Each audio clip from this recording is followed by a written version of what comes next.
ದಿನಾಂಕ 11/4/2026ರಿಂದ 15/4/2026ರವರೆಗೆ ಚಾಮರಾಜನಗರ ಜಿಲ್ಲೆಯ ಹವಾಮಾನ ವರದಿ ಮತ್ತು ಕೃಷಿಕರಿಗೆ ಸೂಚನೆ.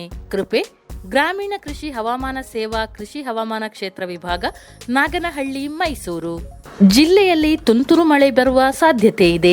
ಗರಿಷ್ಠ ಉಷ್ಣಾಂಶ 35ರಿಂದ 36 ಡಿಗ್ರಿ ಸೆಲ್ಸಿಯಸ್ ಇದ್ದು, ಕನಿಷ್ಠ ಉಷ್ಣಾಂಶ 23ರಿಂದ 24 ಡಿಗ್ರಿ ಸೆಲ್ಸಿಯಸ್ ದಾಖಲಾಗುವ ಸಾಧ್ಯತೆ ಇದೆ. ಬೆಳಗಿನ ಗಾಳಿಯ ತೇವಾಂಶ 68ರಿಂದ 75ರಷ್ಟಿದ್ದು, ಮಧ್ಯಾಹ್ನದ ತೇವಾಂಶ 38ರಿಂದ 42ರಷ್ಟು ಇರಲಿದೆ.